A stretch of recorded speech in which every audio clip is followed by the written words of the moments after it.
Welcome back to the Investors United channel. You may have heard horror stories about home improvement and real estate construction gone bad. Wasted time, wasted money. And this is one of the biggest areas of risks in real estate investment and for homeowners trying to improve their properties. In this video, I'm going to give you some tips to qualify your general contractor so that your next home improvement or real estate construction project goes smoothly and profitably.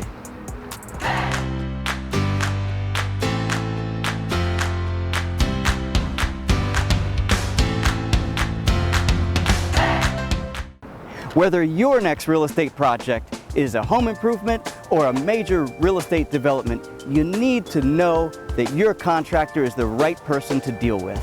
And whether you're hiring a general contractor or each individual trade, you need to qualify them. A lot of times people take a referral or hope for the best, but there's a method to this. And I'm going to share with you a form that we've created here for members of Investors United to help you make sure that this is the right person on your job that will take care of you. And this is called a general contractor evaluation form. And it has a few parts here: general information, first impressions, professional record, and documentation. So when we're taking on a new contractor or a tradesperson, we'll go through this form. And the very beginning, general information, very simple. You want to get name, of course, and address, and you want to verify it with the driver license, because if things go bad, your planning up front will help you mitigate that negative circumstance. They're probably not going to tell you where to contact them once they've taken your money and walked off of the job, right? So always make sure you do that due diligence. The company name, the real company name, and you look these things up. Make sure that it is verified and registered with the state and municipality that you're in. Always get the home improvement license number. That's really important, because sometimes contractors say they have a home improvement license and really they don't. So again, very good to verify. And of course, you want to get some references. And we'll talk about the questions to ask those references. And I think you'll like a couple of the tricks that we use. First impressions. So I'm a nice climber, and anytime I climb with somebody, I tell them always trust your gut. And the same is true in real estate, because just like ice climbing, the consequences of having something go wrong in real estate can be dire. This shouldn't be a risky venture. This is your future, and it matters to get it right. So trust your gut. How does that contractor make you feel? Did they dress professionally? You know, are you dealing with a painter that has paint all over him? You know, did they get any on the wall? What does that tell you about their level of professional pride? What about well-kept transportation? You know, a work truck can get pretty beat up, but do at least they, take some pride in it, keep it well. And again, this may translate to the quality of their work. And I'm not saying if they have a dirty truck, don't hire them, but you're trying to gather an initial impression. Also, are they professional, their demeanor? Are they polite? Do they use vulgarity? Why does that matter? Well, maybe you say, well, I don't care if they curse. But if they have an abrasive personality, that could be a problem if they have an employee on your job, and they have a problem getting along with people. Because in home improvement, not everything goes well. A lot of times you have to go back and correct things and take a new approach to making a particular improvement. Maybe you're hanging a shelf and one anchor doesn't work, so you have to go back and patch and try a different anchor. Will that contractor tell their employee, hey idiot, you should have used X, Y, or Z? Or will they say, here's what you want to do. What you didn't work, but let me show you what will. That matters. Also, do they have business cards? Do they have stationery? That's something to look out for. Again, not a requirement, but it does contribute to that overall level of professionalism. Do they have an office address? Have you verified the office address? And what about the bid? Have they presented their bid on time, when they promised, or was it late? Is it just scribbled about, or is it broken down in a detailed way?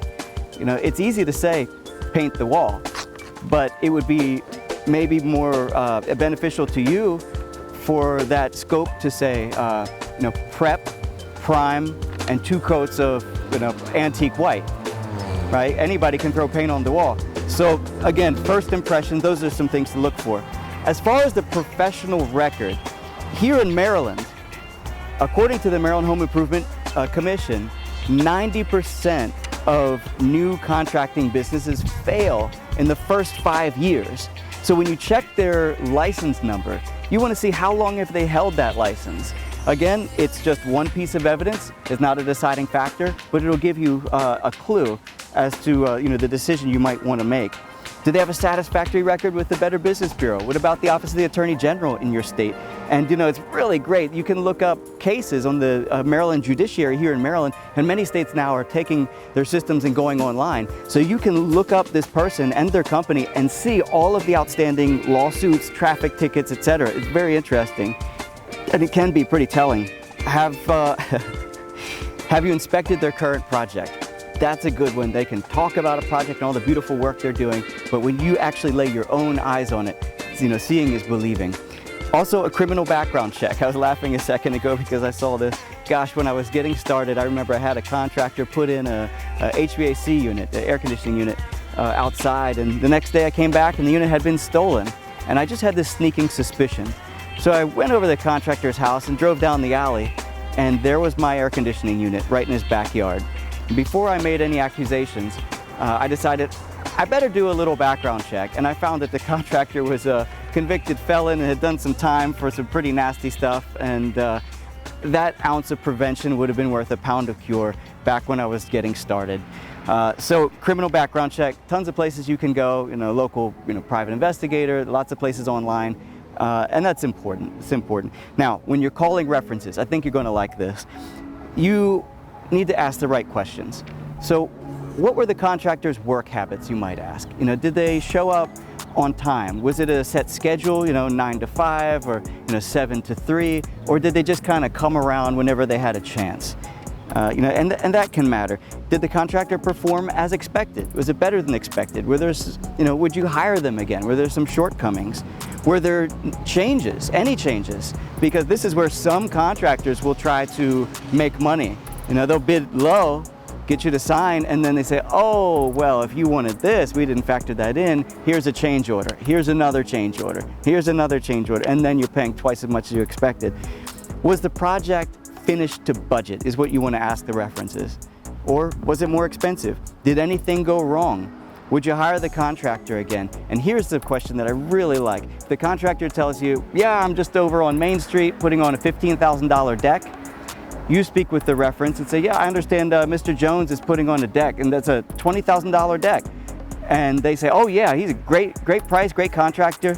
Well, now you're probably talking with their cousin or their mother, because there's that disparity in price.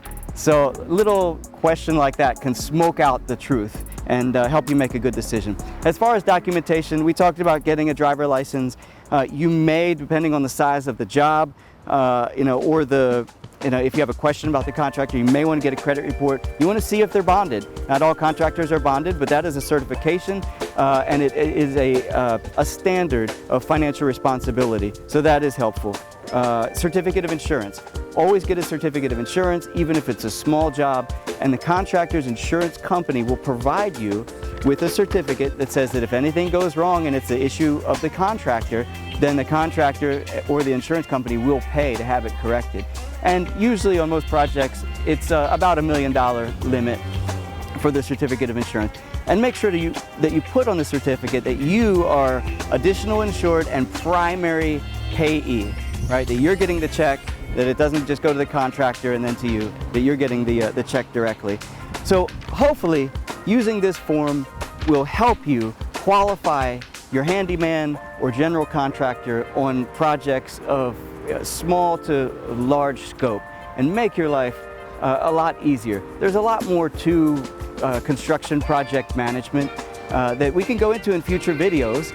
This handout is what we give our members in the course at Investors United that we call Rehabbing, which is about real estate repair and development for as little money as possible. So it's a combination of construction project management, tax strategy, and creative financing. How can you rehab a property or develop a property with as little money out of your pocket as possible? It's a very good course, and this is part of it. This is Investors United, guys. Remember that we're here for you to make money with you. We'll hold your hand, we'll show you the way, we'll give you counsel. You don't have to partner with us, but we're here doing these videos, and we have this real estate investment school now for, well, 40 years. We're celebrating this year, 2020. We have it because we believe in sharing our knowledge and that increases our business. By making the people around us wealthy, we enrich ourselves, we enrich the community doing something that we believe in. So questions, comments, contact us. Feel free to post in the comments, like, subscribe, hit that bell so that you get notifications as we post new videos. And wherever you are in the country, we are interested in partnering with you. Think wealthy. I'm Ian Parrish. Thank you so much for watching.